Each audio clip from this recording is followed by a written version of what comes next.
Welcome to My Talk, the podcast series brought to you by ISS Market Intelligence. And thank you for tuning in.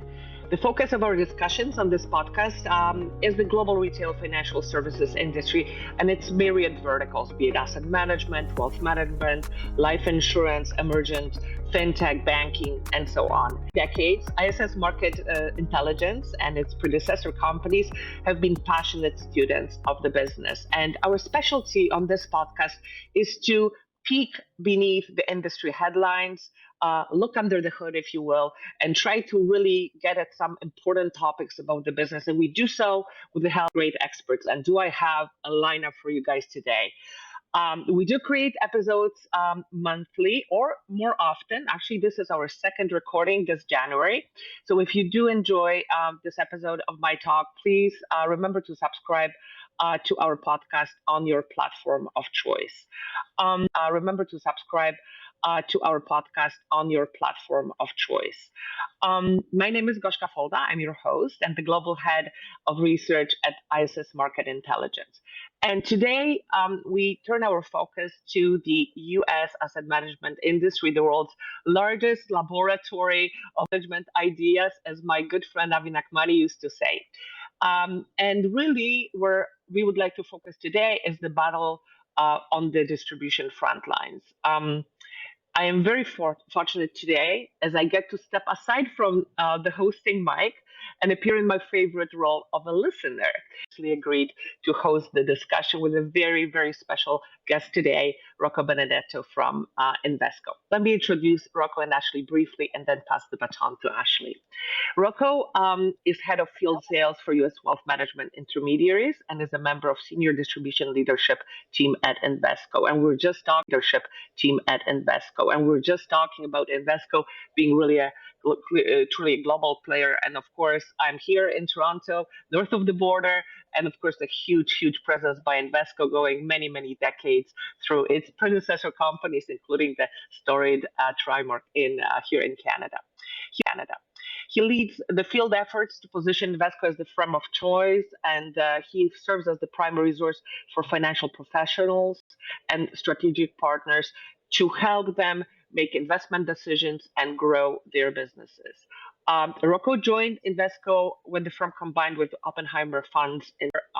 Rocco held both executive leadership positions, senior executive positions, but I was delighted to see it started on the front lines as a regional sales representative in the late 90s, which I'm sure we're so lucky to know because it really affords him a very unique perspective on the business. Rocco is very active on various fora at IMEA, Distribution Leadership Council, Investment Company Institute, Distribution Marketing Company. So ICI and IMEA, big part of Rocco's life as well. I don't know where he finds the time to do all that.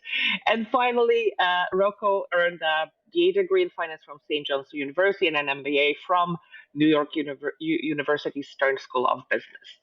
Rocco, we're absolutely so honored and delighted to have you join us for this discussion on My Talk.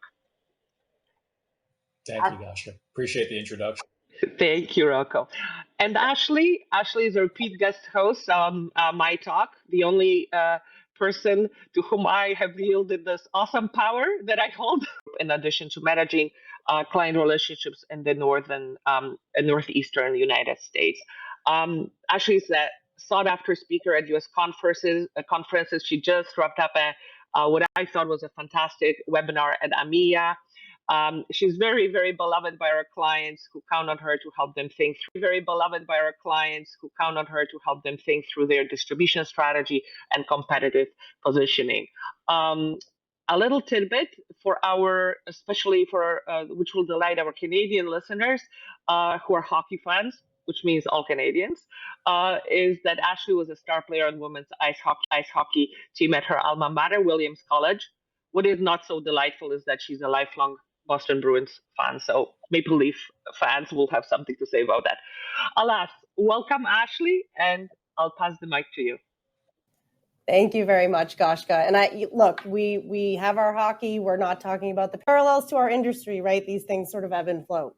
Now, Rocco, thank you so much for joining us. We have a lot of questions and topics to cover, so I'll just get right into it.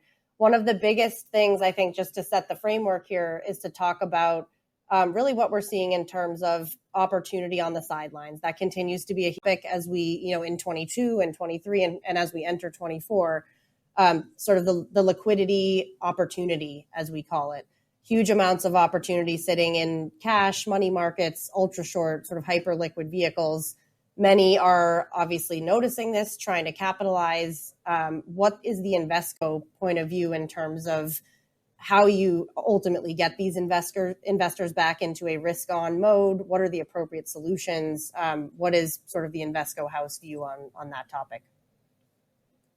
Yeah, no, thanks, Ashley. And yeah, as you mentioned, there's quite a bit of cash sitting on the money on the sidelines here, and I happened to see it was roughly about $6 trillion of cash sitting in money market funds. And again, it's been no surprise to see that that's been happening. And obviously, getting yields of north of 5.25% has been very attractive for end shareholders.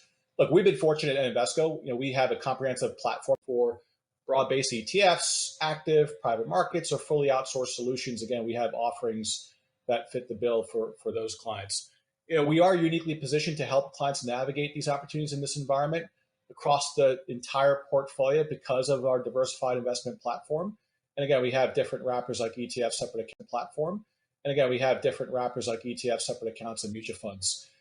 We do see many opportunities for our clients to capitalize on this market disruption, to kind of really start to rethink their portfolio construction. And really the benefit of what we've seen now in the last, let's say, 6 to 8 months, which is kind of this reset of income, in terms of the income generations of fixed income, whether it's fixed income mutual funds or fixed income ETFs. That's been a very attractive space for most investors that are going to continue to look for ways to supplement their income.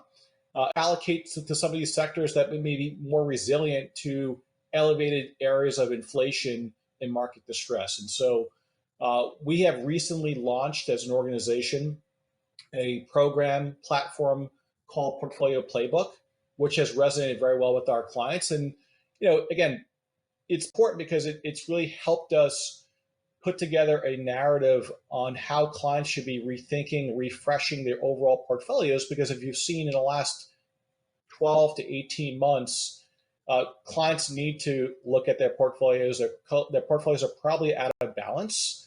They may be overexposed in certain sectors of the marketplace, like equities, which equities have done very well, and maybe underexposed in some other areas like fixed income. And so we look at this as a great opportunity for us to go out in market to help educate our clients. We do this through this platform called Portfolio Playbook, which is really about helping them think through portfolios, leveraging the different asset categories in terms of fixed income, equities, but also doing it through the lens of what makes the most sense in terms of different wrappers that they have to choose from, whether it be ETFs, separate accounts, or mutual funds. So yeah, look, that's been a critical area of our focus of education, because again, I think clients, and it's been telegraphed out there, is that they're still sitting in, on the sidelines and holding on to money market funds for the most part because of the yields. And again, we're trying to help educate our clients about what else is out there to help them build a much more durable portfolio, especially in this new environment we find ourselves in. Yeah, it's interesting you say that. I mean, and money markets is a massive number, but I'd argue it's even more than that, right? When you look at CDs and cash and ultra short and all these other pieces, all roads do seem in today's world. And that narrative, I think, of how do you help educate advisors on how to educate investors, right, on sort of risk on and what the optimal allocation is, that makes a ton of sense. Is that available, out of curiosity, digitally as well? I assume that playbook takes center position in all of the face-to-face conversations, but how else is that being delivered? Yeah, no, we do actually, in terms of, depending on how we want to meet our clients where they are, in terms of if they want to obviously consume this information from a digital footprint. We do that through digital means, whether it's our website, leveraging that has been critically important for our success. And we've seen a big uptake again from clients. There's definitely a thirst for this type of knowledge and this type of insight in market. And so we definitely supplement our digital capabilities with our person live communication. We've hosted quite a bit of webinars with clients around this topic. And part of the topic is really about, portfolio playbook is keeping it alive around how on different market regimes, how should investors, advisors think about allocating their clients. So it definitely has been something that's resonated very well. And we want to make sure that we are widely available with all the means in market, both digital as well as in human interaction. Yep, makes sense. That's the way of the world these days. Now, switching gears a bit, because we have a lot of topics to cover. Invesco's doing a lot of really interesting things. I don't think I could talk to you and not bring up ETF distribution and the success that you've had in that space. Talk to us a little bit about, what's working there from a distribution standpoint. There's obviously a huge spotlight on active ETFs in particular right now. What's working from a coverage active ETFs in particular right now? What's working from a coverage standpoint on the distribution side? There's a lot of debate around generalists versus specialists in this space. So could you just talk a little bit about the Invesco strategy and point of view here? Yeah, no, this is quite a bit to unpack there. Obviously, as you know, we players in this space, and thankfully so. And look, I think it starts out with our clients are central to everything that we do here. So today we serve clients who have a wide range of investment objectives, preferences, time horizons, and risk tolerances. And look, we're in a great position to help them offer choice, to help them reach their vehicle of choice. From a portfolio construction perspective, if you take a look at overall flows, I mean, the industry last year, I think, finished off at roughly about $650 billion in net new flows, a bit off of the 2021 high of $1 trillion of net new flows, but still very healthy in terms of overall flows going into this space here. And so look, we had a terrific quarter, as you mentioned, in flows. And as I referenced before, our success is really attributable to kind of what I call a team of team approach. I think that the ETF business, or just any business that you get into, having this team of team go alongside our generalist consultants, wholesalers out in the marketplace, we have a great team of ETF specialists that work alongside that generalist team. And their job, again, is really to help us further educate our clients about ETFs and how they fit into our overall client portfolios. So part of their remit, obviously, is out there traveling with our client events with our ETF specialists. But again, it's been critically important to have this generalist specialist team because, look, we've got a wide variety of different ETF strategies in market. 250 plus ETFs is a lot to remember. So again, the ETF specialists are really critically important to help us drive the flows into our ETF business and help educate our clients about our ETF platform. I think the critical thing here is we all are tied to the same string. From I guess we're going to call it compensation or initiative or focus. And, in other words, compensation is really aligned or initiative or focus. And, in other words, compensation is really aligned around both the qualitative and quantitative metrics. Look, we obviously look at flows as a critical KPI in terms of how well we're doing in this space. Are we getting positive? So if the industry is in positive flows, are we getting our fair share of the flows in the overall industry? So that's obviously critically important for our success. But what we also do too is, we take a look at the engagements that we, meaning the general field sales organization, has with our specialist teams. And what we found around, measuring those engagements is that, and it should not be a surprise here, is that sales organization leverages the ETF specialist, the greater the flows are with that specific region.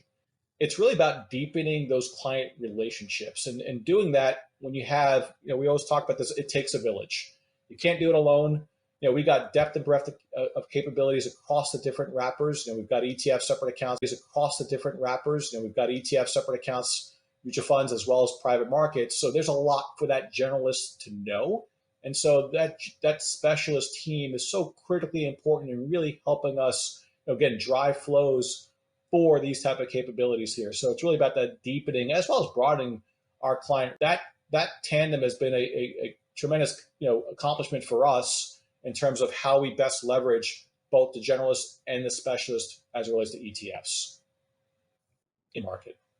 That's great to hear. And I would imagine you heavily socialize those stats on the ROI of the team-based approach. And that we do. I mean, that's something that I'm a big believer on transparency. And I think you need to have that transparency. And look, I think it also is, it's a whole story. You want to get to the narrative as to like why. So why is someone not using, for example, a specialist team? Is it because they don't have the capacity? Is it that individual person they don't have the capacity?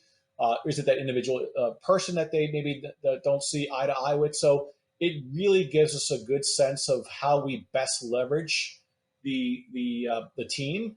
And again, I think the overall industry has a capacity issue. And so our industry is very complex. We have a team of team concept makes the most sense in terms of delivering the firm to the right clients to help them deepen and broaden relationships. That's great. No, that's great perspective. Thank you. One other big topic, I mean, there's many, but one of the bigger ones that we often hear about on the ETF side of the fence, many firms, and I'm sure you all are one of them, are grappling with, do I need to play in this space? Am I going to lose that asset altogether if I don't have the ETF products? Or am I going to, cannibalize my own existing mutual fund lineup? It's that sort of risk-return trade-off in its purest form. Risk-return trade-off in its purest form. What are you seeing at Invesco in terms of flows? Are you garnering ETF assets largely from new advisors who weren't using Invesco in any other capacity? Are you seeing a high degree of cannibalization? Can you just talk through a little bit about really what you've seen to date in that space, given the ETF growth? Really what you've seen to date in that space, given the ETF growth you've experienced? Yeah, no, and I think actually this maybe speaks to the thought I wanted to get to just before, which is really about this misperception about ETFs, low margin products, therefore not profitable. And again, at Invesco we have a products all the way to high fee type of capabilities. And so to me, the important part about the ETF business is driving both organic growth, revenue, and that's critically important to driving, organic or so-called profitable growth for the organization.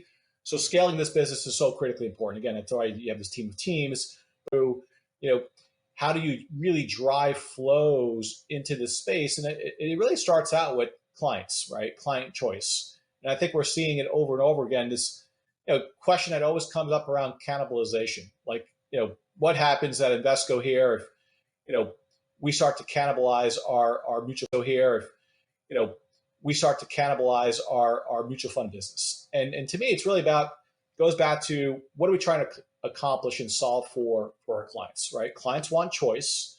I think what we've seen over the years is that, based on their goals and objectives, that for certain clients, they will accounts because of the tax efficiency properties. And maybe funds, for example, have done very well for the more what I call tax deferred accounts, DC type of platforms. And so, again, we've seen a mix of both of that. That said, again, we continue to have this debate conversation. Our objective here at Invesco is that we want to grow our wallet share with our clients. We want to do it in a wrapper agnostic way.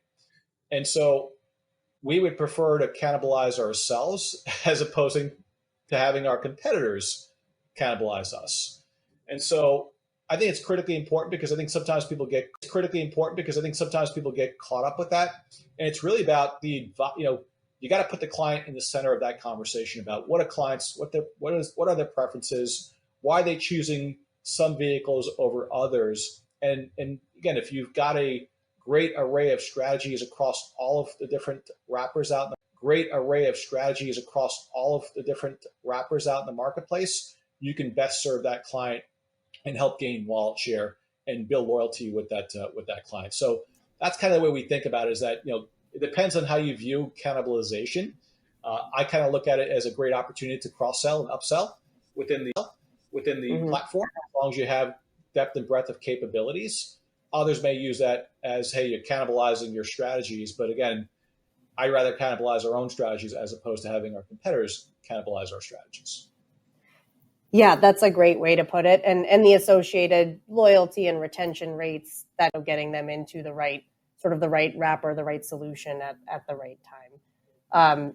One other question on the ETF space before we switch gears is just around, you made a lot of comments around net health and profitability and perhaps some of the misconceptions in that space as it pertains to ETFs. But can you make just a couple comments broadly around how you're thinking about that from a compensation perspective, right? All roads do continue to lead back to the bottom line, as we all know, in firm profitability. So what framework are you using just at a broad level in terms of how you think about that for incentivization and compensation planning? Yeah, no, look, I think it starts out with, I think the critical thing is you've got to have all of the key stakeholders in the organization supporting obviously this business. So you think about distribution, you think about marketing, you think about investments, you think about finance. And so we work closely with all of our partners throughout the organization to ensure that we've got the right plan in place to grow this business, right? To grow it, the right plan in place to grow this business, right? To grow this business in a very profitable way. So the way we look at it through the lens of compensation is that, because it is net flows. So you think about it from the standpoint of like you're looking to compensate on net flows.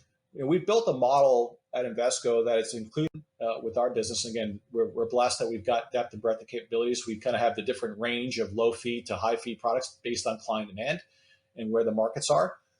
So part of that input is obviously the revenue side. The other part of the input is obviously, are we getting our fair share of the flows, which is really about market share. That is a measure that we look at very critically. And so that's another kind of input into the compensation mix is that, hey, are we growing because the industry is growing? Are we growing faster than the overall industry? We obviously want to make sure that we are growing much faster than the overall industry. So it's a big input around the compensation. So combination of flows. Are we getting our fair share of the flows? The revenue that's associated with those flows. What does that makeup look like? And then our asset base, because you still have to defend the overall asset base is important. Those are kind of the inputs that go into the compensation plan overall. And part of that too is I talked about that's the kind of the quantitative piece, and then the qualitative piece is then the engagements that we have with our specialist teams. Now, as I mentioned before, what we found is that when there's high engagement with the specialist team, it does lead to better flows, deepening relationships with clients. And so we do incentivize on a qualitative measure in terms of how they are leveraging their specialist team in market to help deepen those relationships. I think, again, a combination of the qualitative and quantitative is critically important to really growing this business into being a very profitable business for Invesco.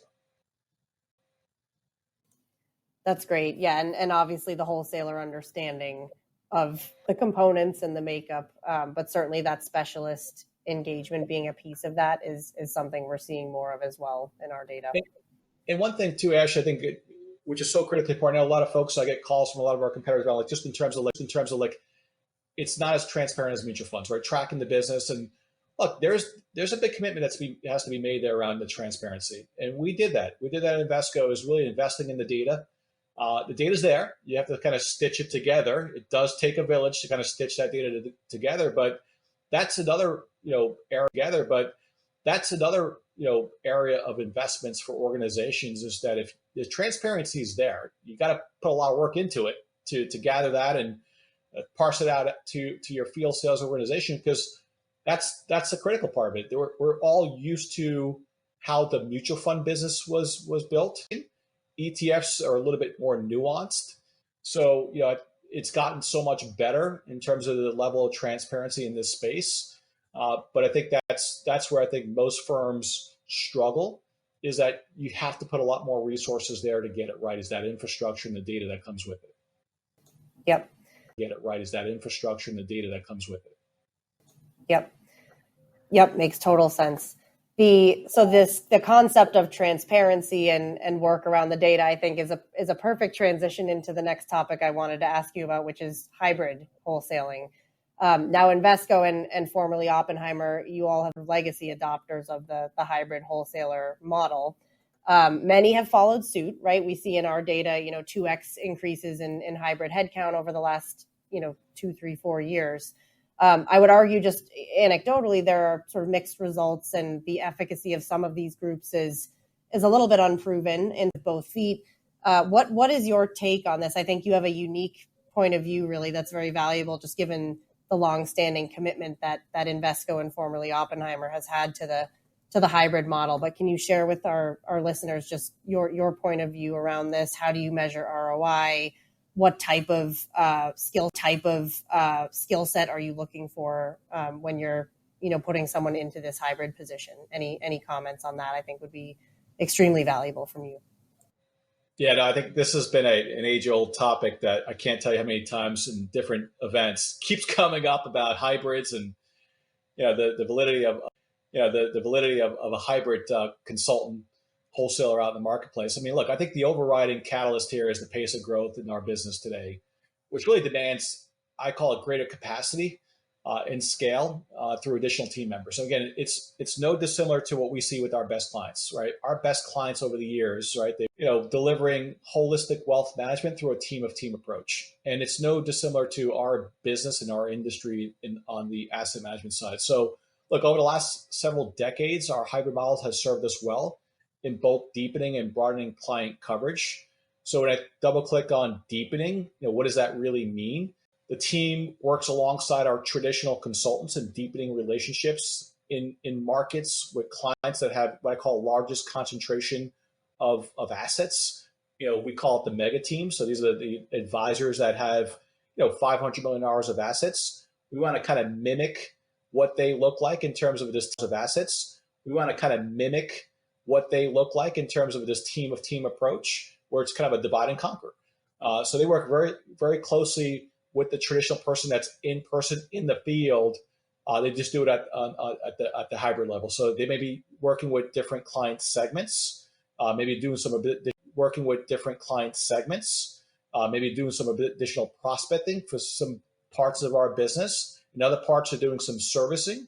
But again, to me, it's really about that orchestration with the traditional person that's in the market to help deepen those client relationships. And then also from a broadening perspective, we last couple of decades, look, there's 100,000 buying units out in the marketplace, and those are what I call advisor teams. You've got on average, you're going to have we've got 100 people facing off with clients. Most organizations have anywhere from 20 to 100. The math doesn't work, and so what you have to kind of figure out is the math doesn't work, and so what you have to kind of figure out is so who's going to be touching which clients. You want to make sure you're deepening those relationships, the most important clients that have the assets and have the capacity, and it aligns very well with your capabilities. But you also have clients that you want to engage with, but you just don't have the personnel. And so again, I think that's where help us achieve that objective of broadening out our kind of client base, bringing in new clients into our platform. The next segment of clients that are outside what I call large traditional wealth centers or larger broker dealers. And so, again, I think that's been a big part of our success. Out in this space, we've gone from having, 2 or 3 hybrids 2 decades ago to now roughly about 30 hybrids in our current construct. So, look, I think it's been critically important. It has served us well in terms of, again, both deepening and broadening client relationships. The other benefit that we have for hybrids as well, which I think helps us, is really it's been a terrific training ground for our traditional external consultants. So you think about it, it's folks that are coming off the desk that want to go to what I call traditional external consultant. They would go to a hybrid role, and really it helps them really kind of figure out what it takes to run a successful business. Right? They've got a budget that they use for travel. Like, what's the best way to use that travel budget to help us, again, deepen and broaden client relationships? They're out there with client segments they have to cultivate, and so it really gives them that skill set that is needed to help them kind of get to that next level of being a traditional consultant. So again, it has served us very well in terms of bench strength. And also retention of our sales desk, because if you think about it, that sales desk is so critically important to our success. They're the lifeblood. And so as they continue to progress in their careers, it gives them another avenue to pursue in helping kind of develop that skill set of being a great traditional external consultant. So, that was my next question was going to be around retention, and we do see it with the internal role in particular that's been a very interesting topic because it's evolved, post COVID, especially. You could argue that role has evolved very rapidly, but we do see in our data that the levels of satisfaction in that role do tend to take a pretty sharp dip after 2 to 3 years as they're looking for opportunities to advance. So it sounds like predominantly, though, for that hybrid position, you're hiring internally and the retention. And just any other comments around sort of recruitment and retention on that? Yeah, look, I think this kind of goes back to, like, we've had, gosh, I think if you go back, it's probably about a 90%, probably more like 95% have come from our sales desk. And again, it has served us well in terms of really kind of getting that next up and coming crop of folks that want to be externals from our sales desk, and really helping them hone their craft of being a good external consultant. Because to me, that craft of being an external consultant is kind of quasi running a business, right? You think about it, you got your set of clients, you've got a budget, and your job is to ensure that you're using that budget wisely, you're using your time wisely, and then all of the firm's resources wisely to really grow the business. And so, to me, training ground for those internals that aspire to be an external consultant. So it really has helped us tremendously in terms of retaining that top talent from a sales desk perspective. It also has been critically important for our externals in terms of retaining talent, because it's another resource. If you think about it, this kind of goes back to we're realizing more and more this team approach allows us to better, deepen and broaden client relationships. And if you think about it for that external person, that they have another partner to help them bring in new business or cultivate existing business. So,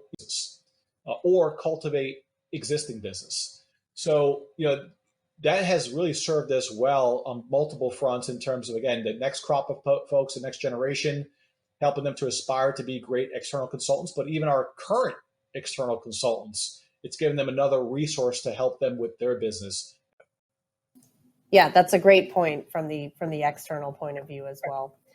Now I'll wrap with just one closing question, a little bit cookie cutter, but have to get your take on it.